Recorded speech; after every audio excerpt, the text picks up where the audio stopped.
I felt so sad thinking about my parents being by themselves in Hong Kong while I'm so far away.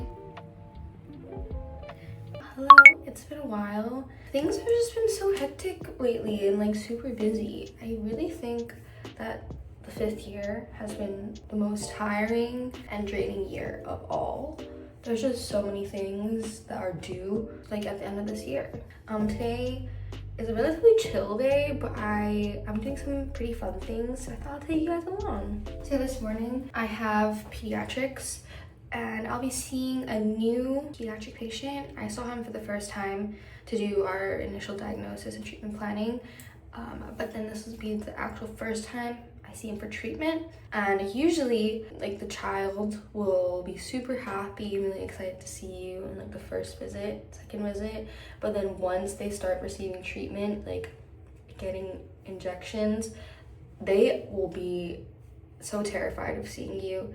The last patient I saw, he was like so scared of needles. Like by the time I saw him for like the 5th or 6th time, the second he saw me, he just broke down in tears. I do feel really bad, but it has to be done. Like they have so many cavities that need to be restored.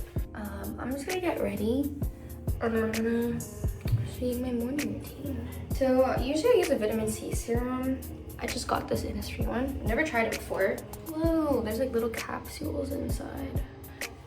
I really love trying new skincare. I'm really lucky because my skin is not very reactive at all, so I can always try new things. This feels really nice. Something I've been focusing on recently is my dark circles. Like my dark circles are so dark no matter how much I sleep. So I've been really trying to like find products that can help reduce their appearance. And I heard that caffeine was good, so I started using the Ordinary caffeine solution just underneath my eyes. I literally take like that much and do that. I just let it sit, and then I just moisturize. Use this, the Clinique one. And then of course, sunscreen. I usually use the Round Lab one or the Skin 1004 Centella one, but I've been trying to use this one up, so I've been using this one recently. I don't mind it. I mean, I like the smell. It smells pretty good. It's like purple to try and brighten your skin. Like you need to rub it in really good, or else you're gonna have a white cast. And then I'm done. Super glowy. All right, welcome back to my room. Oh my gosh. There. Look. Recently, I've been having a Smisky on my phone, and I've been really into like collectibles recently. In terms of makeup, I really don't do much anymore. Maybe I'll fill in my eyebrows, maybe I won't, or I'll just use like a brow gel, but I always use mascara, and the only mascara I use now is the Clio Kill Lash long curling one, the red cap and black bottom. Let's get up close and personal.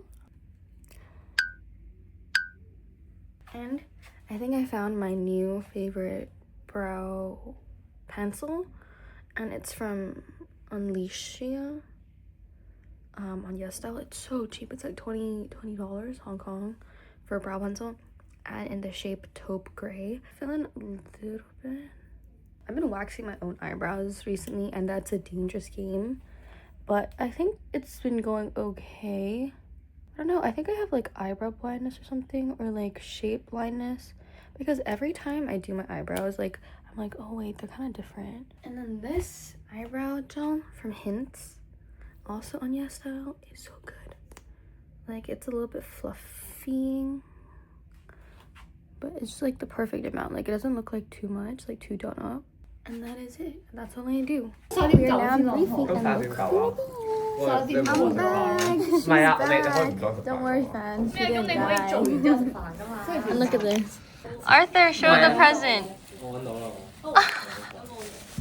This is the present he brought to bribe his kid. 唔係最後一堂啦， Oh, 你送俾佢啊 因為最後一堂。 Oh my gosh, so lucky.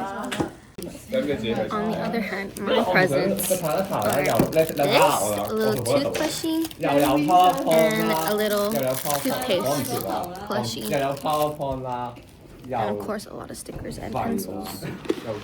Spider-Man pencils.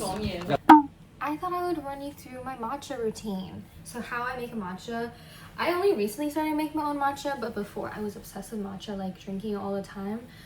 And yeah, I see everyone make their own matcha. I was like, maybe I should start making my own. So let's get to it. This is where I keep all my matcha stuff. My chawan, my cup. This is a cup I made in pottery, and I use it to like heat up my chasen. My straw, measuring cup. Ooh, actually, I think I might do an oat milk taste test as well. So I bought 3 brands of oat milk. I Oatly, Mighty, and Oatside. So I've been using Mighty and it's really good. Like I really like it. It's pretty sweet, but it's thick, you know, like nice and creamy. Oatly, I don't know. I only had it once, so I can't really tell. And I think it's a little bit difficult for me to tell the difference. Let me do a taste test in another cup that I made. This one's not as nice, but it was one of the first cups that I made. So let's do Oatly first.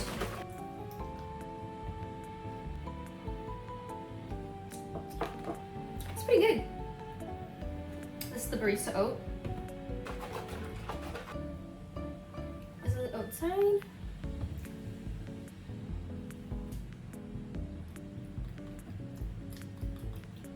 It's sweeter and a little thinner.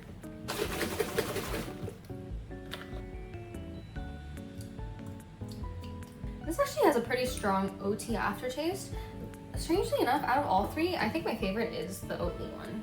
So I've been using Emery.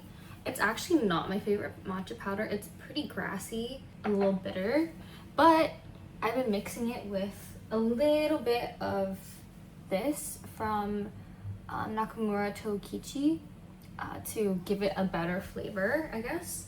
3 grams of the Emery one.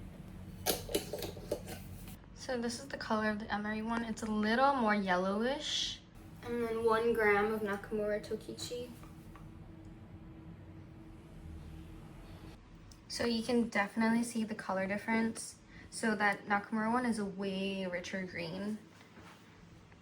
And the flavor is a lot better. So I sift everything.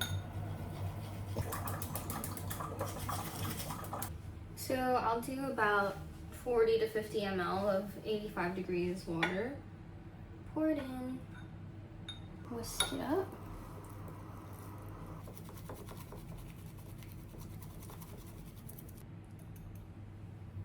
Okay, and now I have beautiful microfoam, ice. Usually I do 180 grams, but I overshot today. It's 200 grams.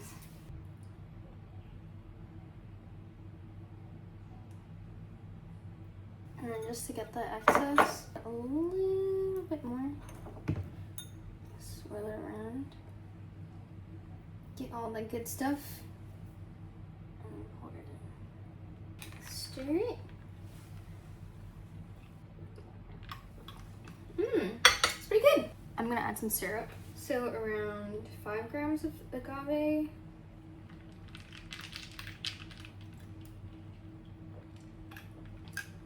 Ooh, that's really good.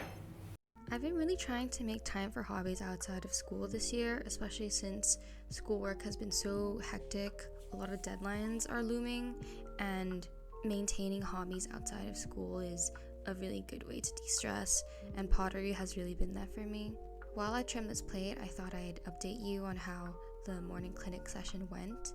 As I mentioned earlier, the patient I had this morning is relatively new to dental treatment, as in he's never experienced an injection for dental treatment, and he did not handle it well. He was like cry heaving, his snot was going in and out of his nose as he was heaving. It's funny now, but at the moment I was like, oh my gosh, how am I going to get through this? How am I going to calm him down? Usually with smaller children, we can restrain them while we quickly give them the local anesthesia, but because this patient is a little bit bigger, a little older, he's a 7-year-old boy, it's harder for us to restrain him, especially when he is so agitated. I tried to calm him down as much as I could, but he was really not having it. We ended up having to call his mother in. and even she was having trouble calming him down. In the end, she had to bribe him with Pokemon cards, and she had to distract him by playing Pokemon videos on her phone. And honestly, props to her, because she held that phone up for 45 minutes. You can never underestimate the depth of a mother's love. In other news, I've been getting back into reading. I was in a little bit of a slump recently, or not recently, for like the whole beginning of the year, but I'm getting back into it. I just finished reading the third book of the Foundry Side trilogy. I believe it's called Locklands, and I really like it. I think it's so unique. It's different to anything I've read before. Okay, so I'm just gonna cut some veg. These are washed, of course. If you know me, you know my favorite vegetable in the entire world is zucchini, so that's what we're all eating tonight. So while I chop these vegetables, I thought I'd update you guys a little bit on my life. Yeah, as y'all know, I'm a 5th year dental student, and I'm currently doing long distance actually with Nathan. He's my boyfriend. We've been dating for almost 2 years now, and he lives in the US. So you can imagine that it can be kind of hard, especially with the time zone differences and everything. But I do think I'm really lucky because we both like trust each other so much, and our communication is so good. Like, we talk every single day, we call every single day. I think we're just very honest with each other about everything and keep each other updated on everything that we do. And about future plans, we talked about like what we would do, like whether or not he's gonna come to Hong Kong, or whether or not I have any thoughts about moving to the US. Either way, someone is giving up something. And I think before I was pretty against, or not really against, but more apprehensive, more hesitant about moving to the US because like all my friends are here, my entire life is here.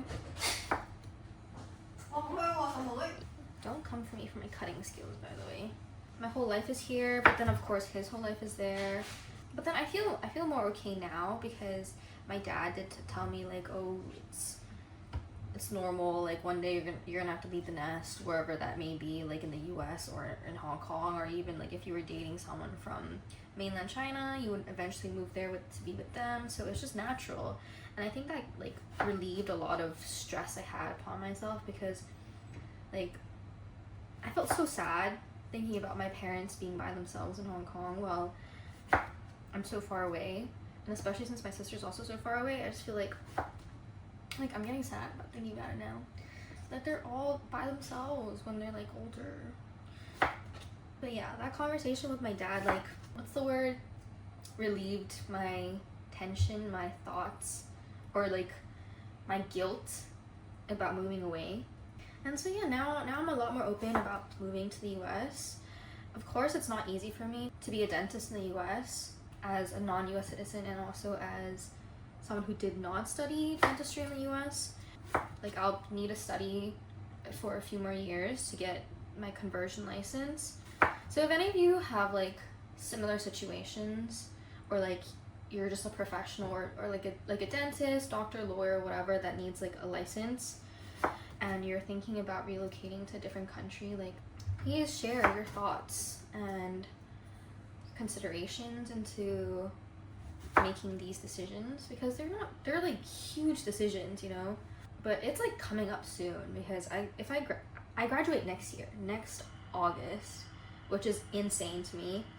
Like, literally in a year and like a year and a half, I will be, and call me Dr. Chow. It's like about time to start thinking about these things, and like pathways I'll need to take if I want to specialize. Yeah, which is another thing I'm also considering. Like, I don't know if I want to specialize, because again, it takes a long time, and if I were to specialize, would I want to do it in Hong Kong or do it in the States? And plus, we have an extra year of internship.